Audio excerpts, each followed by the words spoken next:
반갑습니다. 한 주간 잘 지내셨습니까? 이렇게 사라고 인사만 하겠습니다. 한 주간 잘 지내셨나요? 이렇게 한번 물어보면서 인사하겠습니다.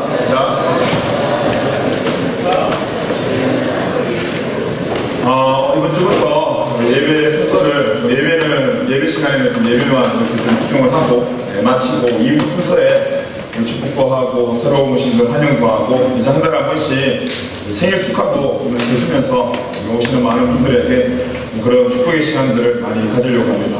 그래서 이제 지난주에 임원이 뽑히지 않았습니까? 그래서 이제 임원 중에 총무 되시는 자매가 나오셔 이제 축복도 하고 진행할 텐데 여러분께서 좀 잘 따라주시고 격려해 주시면 감사하겠습니다.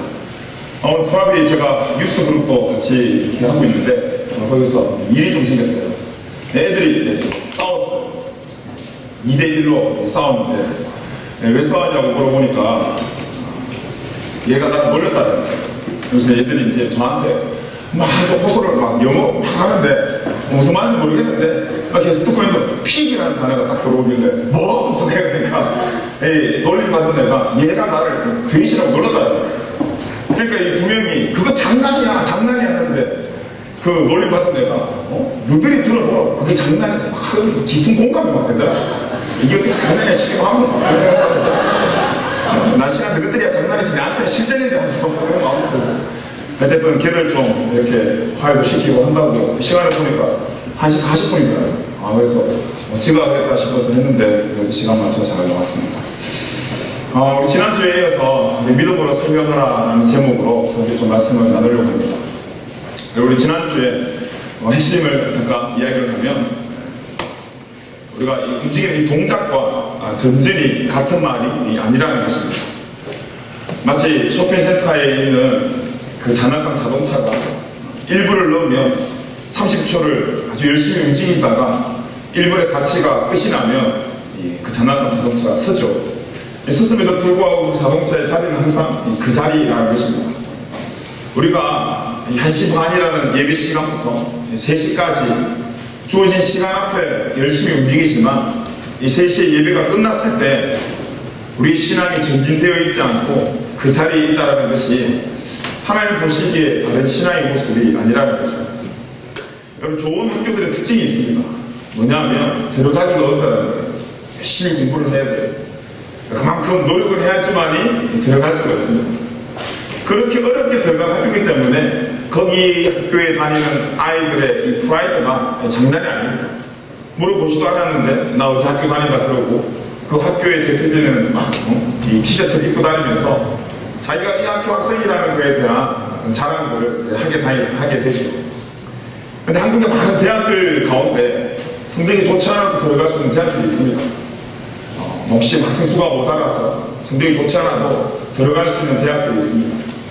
똑같은 대학인데도 내가 열심히 공부하고 수고해서 들어간 대학은 그 대학을 자랑하고 싶어하고 그 대학에 다니는 것에 대한 이 프라이드가 생깁니다. 근데 그런 노력 없이 들어간 대학교는 학생으로 하여금 그런 자랑거리도 되지 않고 프라이드가 되지 않을 뿐더러 누가 나한테 너 학교 어디 다녀? 라고 물어볼까봐 혹시 그런 질문 받을까봐 두려움이 생긴다는 거죠. 여러분 우리가 한 학교에 들어가기 위해서 거기에 뭔가를 한 전공을 배우기 위해서 그 학교 앞에 들어가기 위해서 우리가 흘리는 땀과 열심히 그렇게 많고 열심히 있을수록 우리한테 프라이드가 생기는 것처럼 우리가 왜 예수를 믿고 그리스도로 살아가고 또 성도로 살아가는 것에 대한 프라이드가 생기지 않을까? 우리는 성도가 은혜로만 되는 줄 알고 있어요. 교회 의자에 앉아있으면 출석만 잘하면 여기에 은혜가 있기 때문에 누구든지 무언가를 얻을 수 있을 것이라는 그런 우리 마음속에 생각들이 있습니다. 그런 노력과 제자가 되기 위한 훈련과 그 모든 것을 생략하고 그냥 여기 있으면 내가 성도가 되겠지라는 그 우리의 신앙의 생활들이 결국 성도의 프라이드를 무너뜨립니다. 왜 세상에서 예수 믿는 사람들이 기가 죽을까요? 왜 점점 복음의 가치가 땅에 떨어질까요?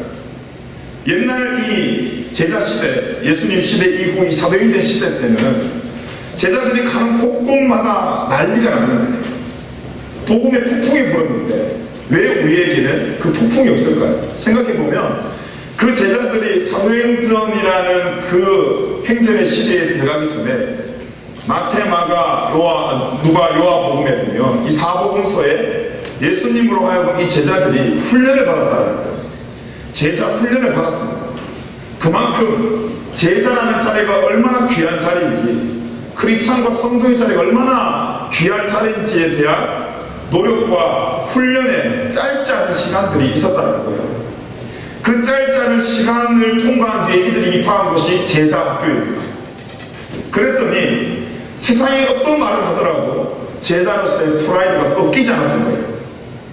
그래서 사도행전 1장 8절에 보면 오직 성령이 너희에게 임하시니 너희가 권능을 받고 예루살렘과 사마리아와 땅끝까지 이르러 내 증인이 되리라. 여기에 출발이 뭐냐면 오직 성령이 너희에게 임하시면 돼요. 여러분, 우리가 오늘 이 자리에서 예배를 하고 있습니다. 많은 사람들이 여기 이유들이 다 있을 거예요. 어떤 사람은 정말 예배를 하기 위해서, 어떤 사람은 정보가 필요해서, 어떤 사람은 사람을 만나려고, 어떤 사람은 또 할 일이 없어서 여러 가지 이유로 이 자리에 왔겠지만, 우리는 그렇게 왔다고 생각하지만 여러분, 이 자리에 엉덩이를 붙이고 앉아있는 이 자체가 오직 성령이 우리에게 임하지 않으시면 이 출발이 이루어지지 않는다는 것입니다. 우리는 우리 스스로 앉아내겠지만 스스로 이 자리에 앉아 우리는 충분히 이 말에 동의가 되지 않고 여기가 지겨우면 다 차고 나가도 여러분 경찰에 뭐 신고가 되거나 후폭풍이 나오지 않습니다. 여러분 자유입니다. 그런데도 불구하고 지겹다 휴대폰을 보면서 뭐 할까 주거에 낙서를 해가면서도 불구하고 이 자리에 앉아있는 것이 우리의 양심적인 문제가 아니라 오직 성령이 우리에게 임했기 때문입니다. 자, 그리고 난 뒤에 그 성령이 임한 사람들에게 나타나는 것이 뭐냐면 오직 성령이 너희에게 임하시면 너희가 권능을 받는 거예요. 이 권능이 헬라말로 이 디나미스라는 건데, 지금 이 시대에 가장 큰 폭발력을 가진 폭탄이 뭡니까? 핵폭탄 아닙니까? 이 유대 시대 때 가장 큰 폭발력, 던졌을 때 가장 많은 부분들을 날려버릴 수 있는 힘을 가진 폭탄을 보고 디나미스라고 했어요. 그래서 오직 성령이 너희에게 임하시면 너희가 권능을 받고 라는 것은 성령이 임한 제자들의 삶이 결코 조용하지 않다는 것입니다. 폭탄이 떨어지는 곳에 어떻게 오 이렇게 하겠어요? 폭탄이 떨어지면 난리가 나는 거죠. 이제 막 야 폭탄이가 파편이 튀고 너는 어떠냐 저쩌냐 홍비백산 난리가 나는 거예요. 그래서 성령 받은 훈련 받은 제자들이 가는 곳마다 난리가 난다고. 그래서 사도행전에 보면 제자들이 가는 곳마다 난리가 났습니다. 첫 번째 기적은 뭐였어요? 안진뱅이가 일어났습니다. 죽은 자를 살렸어요. 병든 자가 나왔습니다. 그것이 그냥 나온 것이 아니에요. 그냥 교회 와서 기도하고 예배하면서 주일만 성수한다고 해서 은혜로 나온 것이 아니라 그들이 그렇게 사용되기까지의 사복음서에 수년의 제자 훈련이 있었습니다. 여러분, 믿음은 그냥 생기는 거 아닙니다. 우리가 믿음 설정을 합니다. 내가 예수 믿으면 난 이렇게. 우리가 호주 올 때만 해도 여러분 많은 계획을 썼잖아요. 워킹 와서 누가 새벽에 가서 청소하려고 그래요. 영어 공부해서 좋은 오지 회사 가가지고 영어로 이야기하면서 나도 뭐 깨끗하게 이렇게 일하고 싶죠. 또 여러분 이제 청년의 때에 배우자 기도하지 않습니까? 여러분 배우자 기도하면서 배우자 목록을 적는 어떤 여러분 행위들이 있잖아요. 제가 어떤 청년의 그 배우자 기도 목록을 봤어요.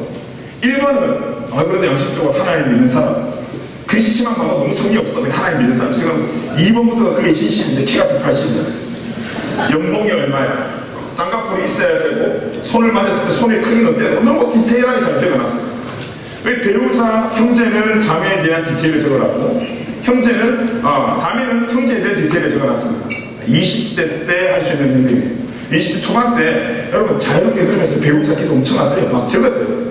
25대면 이제 지워야 될 것이 보이기 시작합니다. 그죠? 이거는 아니구나. 그래, 이건 아니었어. 20 후반 되면 어떻습니까? 더 지워야 될 게 생각이 납니까? 이제 30 넘어가면 주님, 남자면 됩니다. 그래, 여자면 됩니다.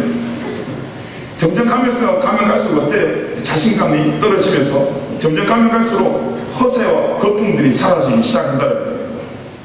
그러다 보면 우리가 우리 스스로 할 수 없다는 생각 때문에 여러분 그 순간 우리 마음속에 허무함이 밀려옵니다. 허무함이 밀려오면 여러분 나타나는 첫 번째 특징이 뭔지 아십니까? 안주한다는 거예요. 더 이상 움직일 필요가 없다고 생각합니다. 10년을 열심히 움직였는데 20대 후반 30대 초반에 나타난 게 겨우 이거야? 라는 마음이 딱 드는 순간 여러분 안주하기 시작합니다. 여러분 앞서 말한 것처럼 남자면 돼, 여자면 돼, 그냥 지극히 작은 것에도 그냥 만족해버리는 거예요. 20대 때 두근두근 뛰었던 그 심장들이 30대 되면 쇠약해진다는 거예요. 여러분 오늘 말씀을 듣는 아브라함에게 그런 위기가 있었어요. 아브라함이 자녀를 못 낳고 있을 때 하나님께서 하늘을 보게 하고 바다를 보게 하고 모든 자손이 이만큼 너한테 주겠다라는 큰 약속을 부어주었습니다. 아브라함의 심장이 얼마나 뛰었겠어요. 여태껏 자손이 없어서 힘들었던 그 삶에 하나님이 자손을 준다니까, 기업을 준다니까 얼마나 신이 났겠습니까? 근데 시간이 지나도 어때요? 자손이 생기지 않아요. 그리고 자기 나이를 보니까 이것이 아들을 놓을 수 있는 그런 나이가 아닌 것 같아요. 그때 그 위기 속에 아브라함도 불안해했지만 옆에 있던 사라가 아브라함에게 그런 제안을 합니다. 우리가 늙어서 안 되는 것 같으니까 언제까지 이렇게 심장을 뛸 수 없지 않느냐, 우리가 방법을 한번 찾아보자. 그러면서 찾은 것이 몸종을 들여서 아브라함과 동침케 함으로 이스마엘을 낳게 하는 거였습니다. 아브라함의 꿈이 뭐였냐면 아들을 낳고 싶었던 거예요. 자, 그리고 난 뒤에 아브라함이 아들을 못 낳아서 두려워하고 있었는데 하나님이 오셔서 아들 준다 했고, 그리고 그 여정을 지나다가 어쨌든 저들 스스로 일을 해가지고는 이스마엘이라는 아들을 낳게 되었습니다. 지금 아브라함 입장에서는 자기가 원했던 아들을 득템했으니까 여러분 기쁘지 않겠습니까? 아들! 역시 하나님 나에게 건강을 주셨다. 야, 이거 되네. 이런 마음 들지 않겠어요? 그런데 아브라함에게 아들이 태어나 아브라함이 기뻐하는 그 순간 하나님의 깊은 빡침이 있었습니다. 성경에 보면 13년의 삐짐이 있었어요. 아브라함이 아들을 놓은 것을 보고, 야, 아브라함 봤지? 내가 너한테 뭐라 그랬나? 아들 준다 그랬잖아. 하나님 같이 축하한 것이 아니라 13년 동안 삐져버렸어요. 그리고 난 뒤에 13년 뒤인 99세에 하나님이 나타나셨습니다. 그리고 난 뒤에 하나님께서 뭐라고 말씀하시냐? 나는 전능하신 하나님이다. 이 말의 의미가 뭐냐 하면 내 계획은 너를 통해서 아들 이스마엘이라는 그 아들을 놓으려는 그 하나의 계획이 있는 것이 아니었고, 너와 사라를 통해서 내 약속을 놓는 것이 내 계획이었다는 하나님의 말씀을 아브라함에게 전해줍니다. 그때 아브라함은 자기가 원하던 아들을 놓는 삶이 그냥 그 해결을 통해서 아들이라는 그 생산하는 것이 자기의 삶의 본질이요 믿음인 줄 알았는데, 하나님 왈 아들이 목적이 아니라 너를 통해 어마어마한 일을 계획하고 있다라고 그 말씀을 들은 순간 여러분 아브라함 심장이 어떻겠습니까? 또 벌렁벌렁 뛰지 않겠어요? 다시 아브라함에게 믿음이 살아나는 건다. 여러분 믿음이 이런 겁니다. 믿음은 우리가 가진 것을 취했다고 해서 와 내가 믿음을 가져서 취했어 이것이 아니라 하나님께서 나에게 원하시는 열매를 맺는 것, 그 맺는 것 앞에 내가 동의하는 것이 바로 이 믿음이라는 것입니다. 창세기 17장 1절에 보면 아브라함이 99세에 여호와께서 아브라함에 나타나셔서 나는 전능하신 하나님이다 라고 말씀했던 이 말이 뭐냐 하면 결국은 아브라함아 네가 이스마엘이라는 아들을 낳았지만, 그래서 네가 원하는 아들은 네가 득템을 했지만 이스마엘을 만족하지 말라는 거야. 아들이 생겼다라는 결과가 아니라 네가 계획하고 네가 생각했던 결과가 이루어진 것에 대한 만족이 아니라 너를 통해 하나님의 뜻이 이루어지도록 살아가라는 거였습니다. 네 나이가 몇 살이냐? 99세지만 너를 통해서 내가 어떤 일도 할 수 있다는 거예요. 이와 같은 비슷한 이야기가 여러분 또 한 번 등장합니다. 모세가 80이 되었을 때 하나님께서 포함합니다. 야 일로 와. 저 애굽에 내 백성들이 저렇게 갇혀있는데 도저히 안 되겠다. 네가 가서 저 애들 좀 데리고 나와야 되겠다. 여러분 하나님이 모세를 80대 때 처음 만난 게 아니라 어릴 적부터 알았어요. 그러면 모세가 가장 활발하고 왕성한 40대, 30대 불러가지고는 그때 애굽 들어가서 좀 데리고 나와 할 수도 있어요. 그게 정상적인 거예요. 근데 그때는 광야에 다시 던져놨다가 80세 완전 힘도 없는 두 다리로 걸을 수도 없는 그 바로왕을 대적해서 저 안에 있는 애굽에 있는 백성들 다 데리고 나오라니까 이 모세가 참 이게 황당한 거 아닙니까? 하나님 이야기하면서 하나님 장난칩니까 지금? 저 지금 혀가 둔합니다. 이 말은 제가 저 땅을 나온 지가 언제인데 지금 저 언어도 못합니다. 아니 한국말로 전도하기 어려운데 영어 전도하라니 이 말이 안 되는 거예요. 근데 그때 하나님께서 모세에게 어떻게 나타나셨냐면 가시나무 떨기나무에 불꽃으로 나타나는데 말씀해 보니까 하나님이 그 나무에 불꽃으로 나타났지만 그 나무가 타지 않았더라 라고 기록이 되어 있어요. 여러분 불이 나려면 적어도 세 가지가 충족이 돼야 됩니다. 첫째가 뭡니까? 뭐가 있어야 돼요? 네? 아시잖아요, 그죠? 네. 첫째는 공기가 있어야 돼요. 공기가. 여러분 우리 자연 시간에 우리 지구과학 시간에 다 배웠잖아요. 오케이. 자 우리 다시 한번 기억을 되새겨서 공기가 있어야 돼요. 두 번째 뭐가 있어야 됩니까? 불이 있어야 됩니다. 자 그 다음에 그 불을 일으키려면 뭐가 있어야 돼요? 재료가 있어야 돼요. 자 지금 이 불이 나려면 공기도 불도 재료도 있어야 되는데 자 그럼 이 재료가 하는 일이 뭡니까? 타야 되는 겁니다. 근데 모세 앞에 나타난 하나님 그 떨기나무에 임하는 그 불이 공기와 불과 재료를 위해서 난 불이 아니었고 하나님이 그 떨기나무에 나타난 불로 우리에게 주신 메시지가 모세에게 주신 메시지가 뭐냐? 너는 이것이 필요합니다. 하나님 나에게 이런 옵션이 필요하고 저런 옵션이 필요합니다 하지만 나는 재료라는 그 옵션 없어도 불을 낼 수 있는 사람이야 라는 것을 모세에게 가르쳐주기 위함이었습니다. 결국 뭘 가르쳐주기 위함이었냐면 내가 전능하신 하나님이야 라는 것을 가르쳐주기 위함이었습니다. 여러분 나이가 99세인데 너를 통해서 내가 아들을 낳겠다는 그 말은 하나님 어떻게 해요? 항변을 듣기 위한 하나님의 메시지가 아니라 네가 99세든 네가 999세든 내가 하려고 하면 한다라는 것입니다. 혹시 우리 가운데 지금 그렇게 20대 때 꿈을 꾸다가 또 열심히 또 배우자 기도를 하면서 여러분의 직업의 꿈을 꾸면서 살아오다가 이거 안 되나 봐 이거 치우고 저거 치우고 그래 밥만 먹고 살면 되지 사고만 안 나면 되지 어떤 애들은 뭐 교통사고 나서 죽는다는데 나는 교통사고만 안 나면 되지 이렇게 하면서 혹시 지금 현실의 모습에서 만족하고 사는 거 그래서 내가 만족하는 것이 마치 하나님께서 나에게 주신 믿음의 증거라고 혹시 그렇게 생각하고 있는 사람들이 있다면 여러분 다시 한번 말씀하는데 여러분 질문이 던져져야 됩니다.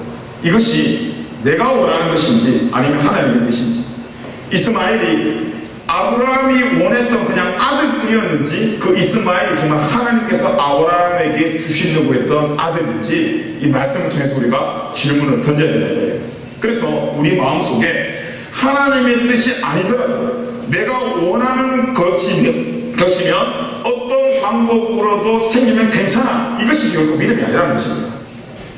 내가 하나님의 뜻이 아니더라도 내가 원하는 것이 어떤 방법으로 생겼더라면 이거는 괜찮아 이것이 바로 믿음이 아니라는 거예요.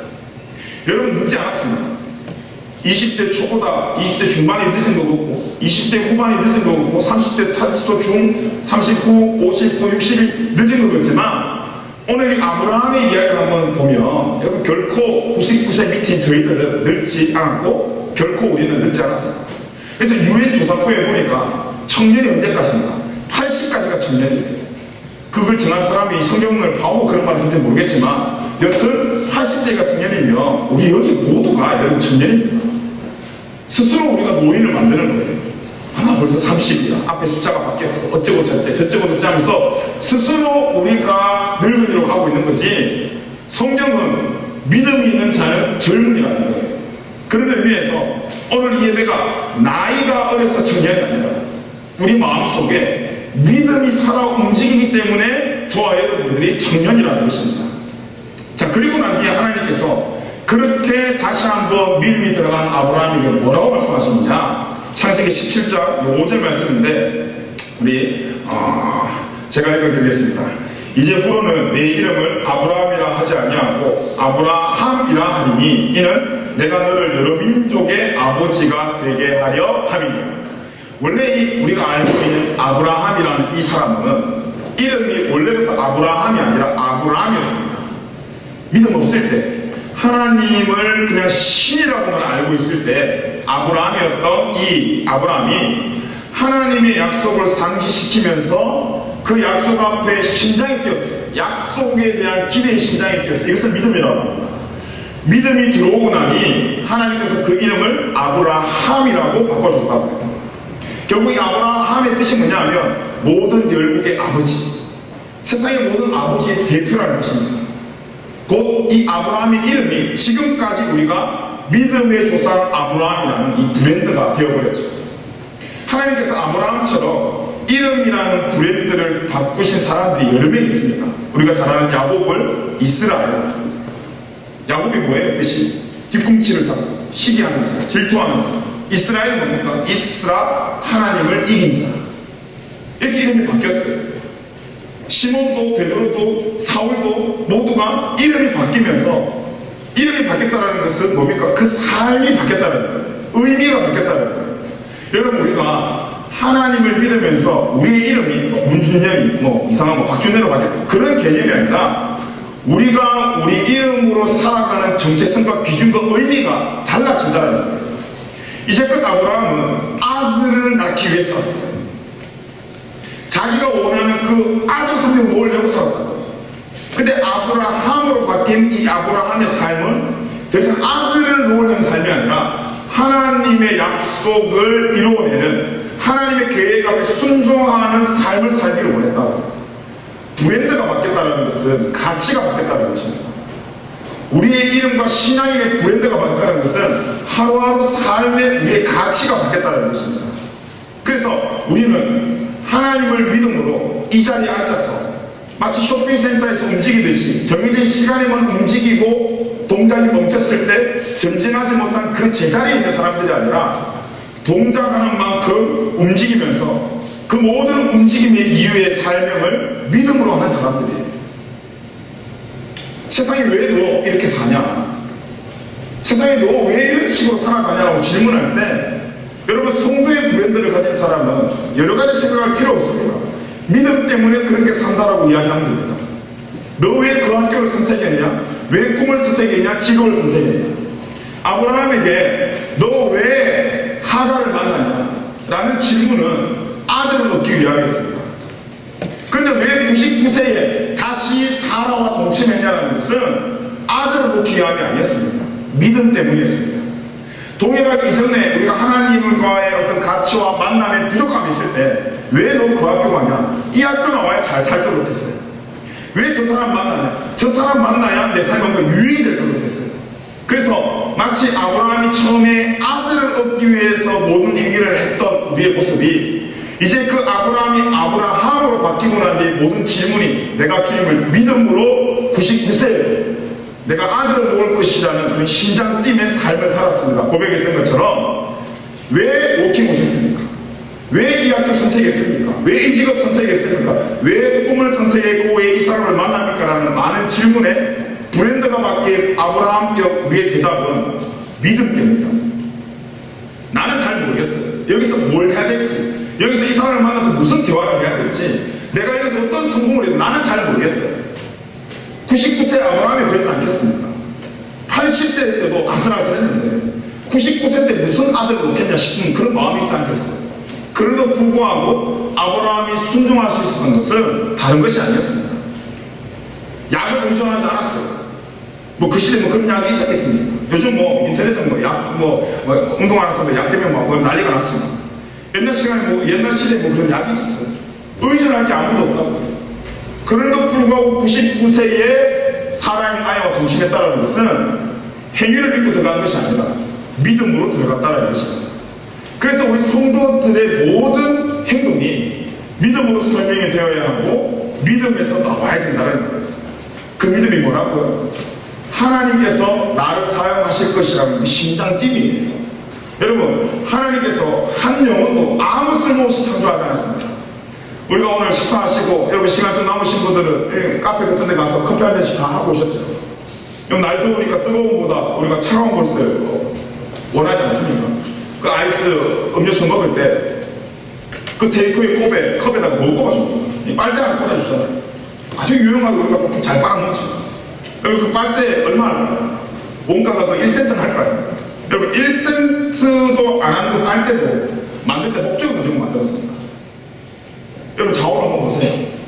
옆에 있는 사람이 1센트보다는 비싸게 보이죠? 그죠? 아니? 공짜가 있습니까? 옆에 지금? 뭐 1+1에 들어온 사람이 있어요? 어쨌든 다른 건 모르겠지만 1센트보다는 비싸요. 1센트가 안 되는 빨대도 여러분 목적이 있어서 만들어졌어요. 그렇다면 1센트보다는 비싼 우리가 목적 없이 만들어졌을 리가 없어요.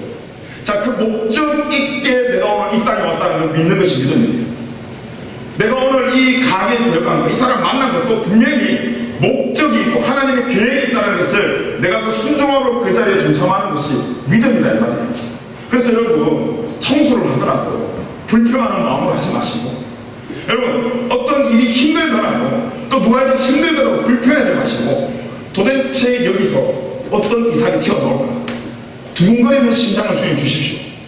여기서 내가 분노해서 심장이 뛰는 것이 아니라 도대체 여기서 하나님 어떤 보물이 튀어나올까, 그런 심장의 두근거림이 하나님 저에게 주십시오. 그 마음을 회복하는 것이 바로 이 믿음이라는 것입니다. 세상의 핍박과 시비에 늘 필요 없어요. 뭐 설명이 그래, 네 설명은 어떤지 한번 물어보세요. 동일한 설명이, 그 설명이 완벽한 설명은 없습니다. 근데 가장 큰 설명은 내 인생의 주인은 하나님이시고 하나님이 나를 인도해 주신다는 겁니다. 모든 것이 믿음으로 설명되는 거예요. 그래서 고린도전서 3장 7절에 보면, 여러분 주보에 적어놓으세요. 집에 가서 꼭 찾아보십시오. 3장 7절에 보면, 그런즉 심는 이나 물 주는 이는 아무것도 안 해도 돼. 오직 자라게 하시는 이는 하나님뿐입니다. 아멘.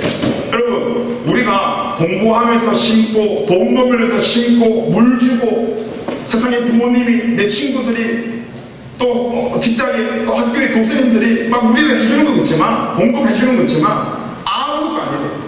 뭐가 중요하다고요? 오직 자라게 하시는 이는 하나님뿐입니다. 아무리 먹어도 안 자라면 어떡할 거예요? 우리가 아무리 먹어도 안 크면 어떡할 거예요?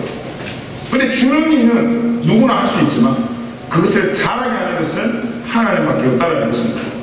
그래서 우리가 오늘 이 땅에 와서 워킹으로 오든 유학으로 오든 또 우리가 여기 정착하고 있든 여러분의 인생을 자라게 하시는 분은 오직 하나님이라는 것입니다. 그렇기 때문에 세상이 주는, 야 99세에 네가 뭘 애를 낳아, 야 네가 여기 와서 뭐래, 영어도 못하고 해서 얼레리 그 세상의 말에 두려워할 필요가 없다는 거예요. 우리는 주님의 말씀에 순종하고 충성을 다할 뿐 그 나머지는 누구에게요? 하나님께 맡기는 거예요. 속지 마세요. 행위를 외친다고 행위로 가는 것이 아닙니다. 오히려 믿음으로 붙들어야 행위적으로도 여러분 충성스러운 인생을 살아갈 수 있습니다. 그렇기 때문에 우리가 해야 할 한 가지가 뭐냐? 하나님의 말씀에 철저하게 순종하는 것입니다. 99세의 아브라함이 이삭을 놓을 수 있었던 이유, 순종해서요. 창세기 22장에 보면 아브라함에게 이제 모리아 산에 가서 그 어렵게 놓은 이삭을 바치라고. 참 하나님 참 너무하잖아요. 그렇게 아들 줄 때까지 13년도 삐지고 막 그렇게 만드는 그 이삭을 이제는 또 바치래. 그 아브라함 입장에서 여러분 이게 얼마나 이게 막 진짜 열받을 일입니까?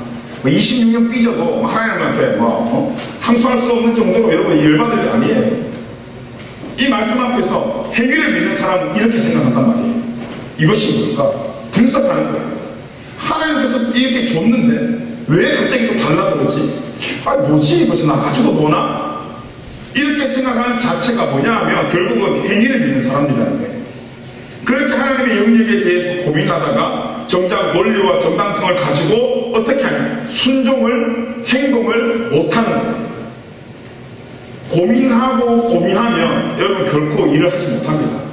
그런데 아브라함이 이제 아브라함이 되고 난 뒤에 하나님 일단 믿었어요. 그리고 아무것도 생각하지 않고 하나님의 말씀만 붙들고 순종하는 데 집중했어요. 이 아들을 어떻게 바칠까? 이 아들을 어떻게 설득할까? 뭐 다른 행위를 고민한 것이 아니라 순종하는 데 집중을 했다고요. 하나님께 이삭을 바치라고 했는데 성경에 보면 기한이 안 나옵니다. 자, 내일 아침 몇 시까지 이삭을 바쳐 라는 기한이 없어요. 하나님께 이삭을 바치라고 하는데 3일 내로 5일 내로 언제까지 바치라면 기한이 나오지 않습니다. 찬스 아닙니까 우리한테? 내일 안 해도 돼요. 5년 뒤에 해도 됩니다. 실컷 잘 기었다가 죽기 직전에 바쳐도 돼요. 왜? 기한이 없으니까. 하나님 너 왜 이제 왔어? 하나님 언제까지 오라는 말은 없었잖아요. 우리 같이 이렇게 하다가 이렇게 왔어요. 말해도 괜찮을 구절이에요.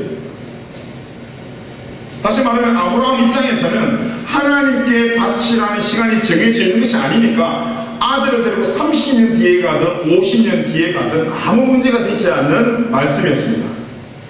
근데 여러분, 아브라함일 때는 꼼수를 썼겠지만 아브라함이라는 믿음의 브랜드가 박힌 이 아브라함이 꼼수를 쓰지 않았습니다. 오히려 창세기 22장 3절은 22장에서 23장으로 24장으로 넘어가서 바치는 장면이 나오는 게 아니라 여러분 22장하고도 3절은 오히려 더 아침에 일찍 일어났대요. 혹자는 아브라함과 이삭 사이가 그때 당시 좋지 않았는 거 아닌가 라는 어떤 이상한 이야기를 하는 사람들이 있지만, 여러분 아브라함이 이삭을 얻는 과정을 봤을 때 이삭은 보통 아들 아닙니다. 그런데 그 아들을 바치라는 하나님의 음성 앞에 3절에 벌떡 그 아침에 일어났다는 것은 그 말씀을 듣자마자 즉각적으로 순종했다는 거예요. 이 장면과 반대되는 장면이 그의 조카 롯이 창세기 19장 16절에 보면 소돔이 망할 때 천사가 와서 빨리 성 밖으로 도망가라고 사인을 줍니다. 그런데 롯이 빨리 즉각적으로 움직이지 않고 지체하는 모습을 보여요. 그러다 어떻게 됐어요? 그러다가 거기에 고난이 이겼지 않았습니까? 여기 지체하는 것이 문제라는 거예요. 믿음을 방해하는 가장 큰 걸림돌이 이 지체하는 거예요. 여러분, 하나님께서 혹시 여러분에게 마음을 주셨거든. 여러분 지체하지 마세요. 여러분, 이 공동체가 예배하는 것이 영어로 서비스가 맞아요. 근데 이 서비스는 섬기는 사람들이 여러분에게 주는 서비스 결코 아닙니다. 그래서 섬기는 사람은 서비스를 주는 사람, 앉아있는 청중으로 서비스를 받는 사람이 아니라 우리 모두가 동일한 마음으로 위로 서비스하는 거예요. 그럼 여러분 지금 무엇으로 서비스하고 있습니까? 광고나 이런 거 보면 여러분 뭐 찬양팀도 구하고 성가대도 구하고 여러 가지 구하는 거 있지만 저는 그렇게 믿어요. 여러분 마음속에 한번 해볼까라는 마음이 분명히 한 번이라도 생겼을 거라고 믿어요. 근데 뭐가 문제예요? 지체가 문제예요. 지체하면 확신이 안 생깁니다. 두려움이 생겨요. 걱정이 생깁니다. 결국 그 지체가 불순종으로 놓는다는 거예요. 근데 이 아브라함이 이삭을 바치라는 말을 듣자마자 아침에 일찍 일어났어요. 사실 좀 늦게 일어나도 됩니다. 30년 뒤에 50년 뒤에 바쳐도 되는데 좀 늦게 일어나면 어때요? 여러분 그날 저녁이었겠어요. 그 다음날 아침에 자기 아들 바쳐야 되는데 어떻게 꿀잠을 자겠습니까? 걱정되지 않겠어요? 막 머리가 혼잡하지 않겠어요? 분명히 잠을 설쳤을 거예요. 못 잤을 거예요. 그러면 분명히 늦잠 잘 수 있는 명분이 생겨요. 하나님, 제가 어제 밤 새다 보니까 늦잠 안 잤어요. 명분이 생겨요. 그런데 아브라함이 늦잠 자지 않았습니다. 새벽에 일찍 일어났습니다. 또 하나 감동스러운 것은 뭐냐면 아브라함이 이삭을 바칠 때 사라가 의논을 하지 않았다는 거예요. 만약에 아들을 바치는 문제로 아내 사라가 의논했다 생각해 보세요. 아, 그래요 아브라함, 하나님이 그렇게 말씀하셨어요. 네, 그렇게 해야죠. 그렇게 했어요. 이 여감택이 막 하면서 난리 났을 거 아니에요. 그럼으로써 불순종의 전가를 누구한테 하는 거예요? 사라한테 하는 거예요. 이 장면이 나오죠. 에덴 동산에 나오지 않습니까? 아브라함에게 너 왜 그거 먹었냐 했을 때 아브라함은 뭐라고 이야기합니까? 하나님 주는 하와 때문에 그런 거 아닙니까? 만약에 아브라함이 사라를 의논해서 불순종했어요. 하나님이 너 왜 불순종했어요? 그러면 하나님 주신 이 사라 때문 아닙니까? 라고 충분히 말할 수 있었습니다. 그랬더라면 또 그 에덴 동산의 비극이 또 우리 성경에 기록될 뻔했어요. 무슨 일을 할 때 여러분 제일 치사한 인간이 전가시킬 이유를 찾고 일을 시작하는 거예요. 핑계대는 사람이에요. 순종하는데 그 순종하지 못하는 것에 대한 자기의 세계가 있는 것이 아니라 쟤 때문에 내가 순종 못하고 있는 거고 내가 저 사람 때문에 이 일을 못하고 있습니다. 전가하는 거예요. 그렇게 핑계대고 전가할 사람 찾기 시작하면 우리가 하나님 앞에 세상 앞에 헌신하고 움직일 수 있는 동기가 여러분 하나도 생기지 않는다는 것입니다. 사람을 핑계대고 불순종의 자리를 선택하는 그런 지사한 신앙인이 아니라 주님 주시는 말씀 앞에 혹시 여러분에게 그런 마음을 주시면 지체하지 말고 믿음, 순종하는 저와 여러분의 삶이 되기를 축복합니다. 아멘? 네. 여러분 지키기 어려운 명령을 따를 때 그런 거 있습니다. 엄마 나 내일부터 진짜 열심히 공부할게. 약속해요. 그거 며칠 가든가요? 우리 속담에 작심 3일이라는 이야기를 했어요. 작심 3일. 우리도 그래요. 막 저도 다이어트 해야지. 월요일에 토마토 먹고 막 그래요. 원래 아침에 토마토 먹다가 점심 때는 그래 살코기를 먹으면 괜찮겠지 하면서 뭐 고기도 먹고 막 하다가는 고기 먹나 어때요? 이틀 남부터 또 먹기 시작하고 또 그 다음 주에 거울에 비친 나의 저주스러운 모습을 보면서 또 해야지 하면서 결단했다가 3일 뒤에 무너지고. 그래서 우리가 큰 결심일수록 금방금방 무너지게 되어 있습니다. 아마 하나님께서 이 작심 3일이라는 속담을 아셨는지 이 아브라함이 이삭을 바쳐 모리아 산까지 걸어간 시간이 며칠이었냐면 4일이었어요. 우리는 아무리 푸는 결심을 해도 3일, 4일 정도 지나면 우리의 생각이 변합니다. 그런 의미로 묵상해 보았습니다. 3일 동안 마음이 변하지 않으면 그 충동이 진짜라는 거예요. 충동이 아니라는 거예요. 우리가 어떤 일을 하든지 여러분 작심 3일 되어서는 안 됩니다. 그 믿음이 진짜 믿음이라면 시간의 시험을 통과해도 변함이 없어야 된다는 거예요. 아브라함의 마음이 사흘 동안 지나도 그 마음이 변함이 없었습니다. 오히려 아브라함이 모리아 산에 도착해서 뭐라고 이야기했냐면 창세기 22장 5절에 보니까 이 아브라함이 종들에게 이르되 너희는 나귀와 함께 여기서 기다리라. 내가 아이와 함께 저기 가서 예배하고 우리가 너희에게로 돌아오리라 하고. 무슨 믿음이냐면 돌아올 때 아들과 함께 내려오겠다는 거예요. 이것이 부활신앙입니다. 아들을 바쳐 죽인다고 할지라도 이 아들을 주신 분이 하나님이시기 때문에 이 아들을 통해서 하나님의 놀라운 계획이 있기 때문에 이 아들을 살려주실 분도 하나님이셔 라는 믿음이 있다는 거예요. 믿음으로 출발한 사람이 결론은 믿음이 나온다는 겁니다. 그래서 히브리서 11장 19절에 보면 그가 하나님의 능히 이삭을 죽은 자 가운데서 다시 살리실 줄로 생각한지라 비유컨대 그를 죽은 자 가운데서 도로 받은 것입니다.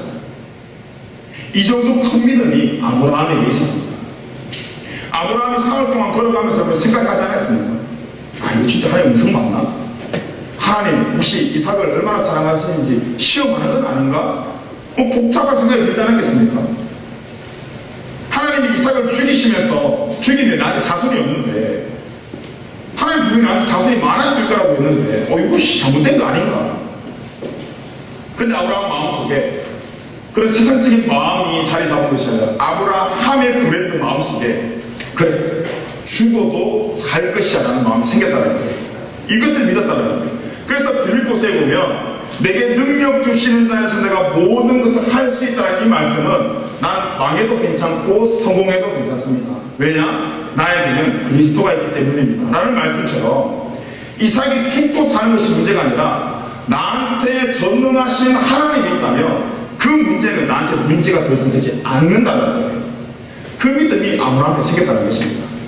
여러분 우리 인생의 문제도 마찬가지입니다. 자기가 이것저것 다 생각해서 인생을 결정할 거예요. 지난주에 이야기했지만 우리 몸 하나 컨트롤 못해요. 여러분 우리 코에서 나는 콧물 하나 컨트롤 못하는 사람이 우리입니다. 근데 어떡하 우리가 우리의 완벽한 인생의 플랜을 작성할 수 있겠습니까? 혹시 작성하셨더라도 여러분이 결정한 대로 여러분이 계획한 대로 그거 다 그렇게 되던가요? 하나님께서 그때 주시는 말씀과 사명에 충성하다 보면 하나님께서 내 인생을 끌고 가는 거예요. 오늘 이 말씀이 뭔가 내 인생의 변화가 되겠냐? 40분 이후 듣고 뭐가 내가 되겠냐 싶지만 여러분 태어나서 클 때 동안 거울 보면서 오이씨 크다 하면서 바라보면서 큰 사람 누가 있습니까? 엄마 젖 먹다 보니까 이유식 먹다 보니까 밥 먹다 보니까 초등학생이 지나고 중학생이 지나고 고등학생이 지나고 키가 쑥쑥 커서 어느 날 보니까 내가 이만큼 큰 거 아니에요? 오늘 여러분에게 주신 이 말씀을 여러분 얕잡아 보지 마십시오. 오늘 이 말씀이 여러분의 믿음을 키우기 위한 오늘의 가장 좋은 양식을 믿고 오늘 이 말씀 앞에 우리가 생각하고 판단하고 이게 뭘까 저게 뭘까가 아니라 아브라함의 생각이 아니라 아브라함 모든 것이 하나님부터 나왔으니 내 인생의 책임과 모든 길에 있는데도 오직 하나님께 있습니다. 믿음의 고백을 던져낸다면 믿음으로 던져낸 사람의 삶의 결과가 믿음으로 나온다는 것입니다. 여러분 격려 받지 못하더라도 또 워킹 와서 많은 어려움과 고난이 있더라도 순종해야 됩니다. 납득이 안 되더라도 여러분 순종해야 됩니다. 우리가 하나님이 이해가 되고 납득이 되거나 여러분이 하나님 하시면 돼요. 어떻게 우리가 이해가 되고 납득이 돼요? 하나님은 이해 납득의 대상이 아니라 믿음의 대상 아닙니까? 오늘 우리 많은 예배자들이 하나님 앞에 헌신된 삶을 결단할 때에 우리가 많은 것들, 그냥 눈에 보이는 것들이 뭐가 보이고 내 욕심들이 채워지고 그리고 망설이면 하나님 요거 해서 그것이 뭔가 얻어지면 내가 하나님 앞에 내 하나님 가겠습니다 모리아산으로 출발하는 것이 아니라 지체하지 말고 망설이지 말고 오늘 여러분에게 부어주시는 마음이 있다면 그 마음 그대로 믿음으로 순종하여서 오늘 이 땅 가운데 여러분 삶을 통해 맺고자 하시는 풍성한 열매를 맺어나가는 그런 열매의 주인공이 저와 여러분의 삶이 되길 간절히 축복합니다. 우리 자 믿음으로 아멘 한번 합시다. 아멘. 잘 지나가셔서 찬양하겠습니다. 우리 주님 말씀하시며 찬양하고 기도하겠습니다.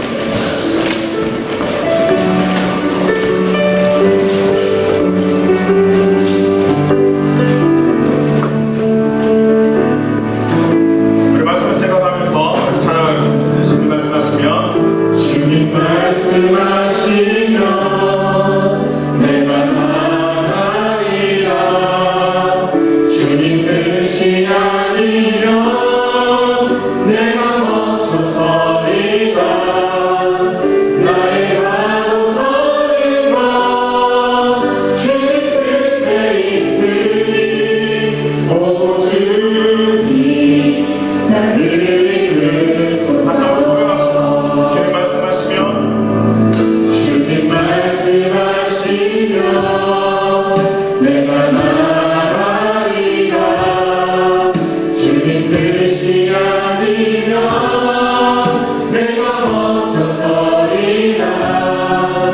나의 가고 서는 것 주님 뜻에 있으니 오 주님 나를 이끄소서. 다시 그곳에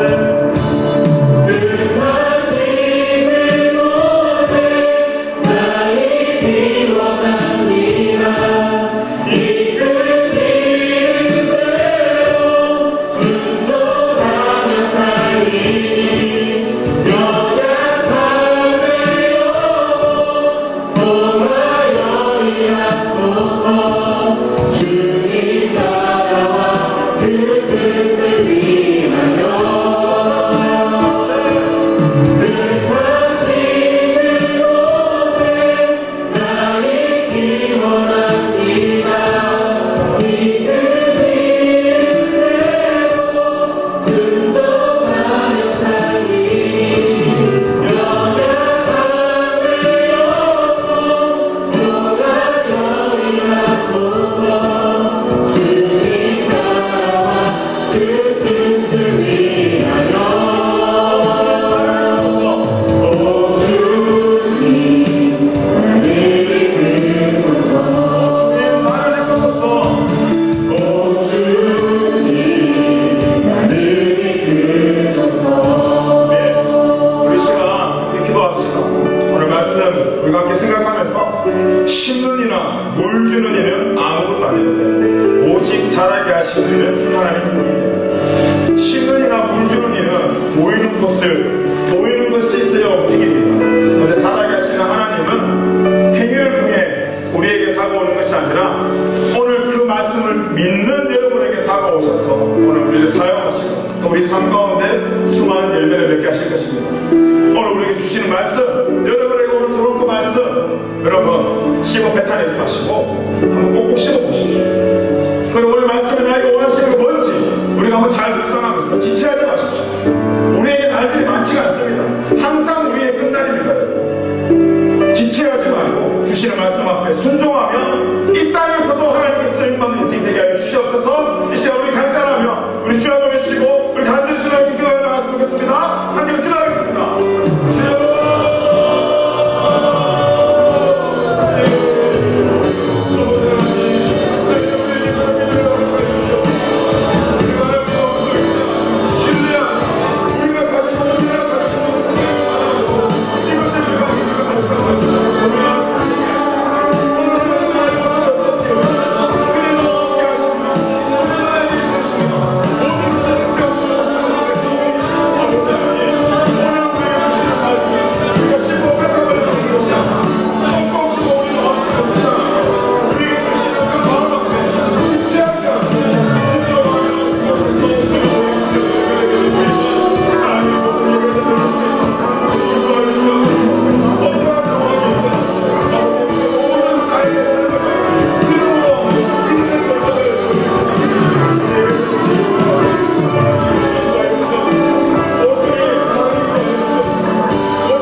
주시옵시고 우리가 밤낮 이 자리에 앉아서 행위로만 우리가 예배를 다하는 것이 아니라 작은 행동이지만 하나님 앞에 믿음으로 우리의 삶을 드러내며 순종하며 살아가는 우리 모든 예배자들 될 수 있도록 주님 인도하여 주시옵소서.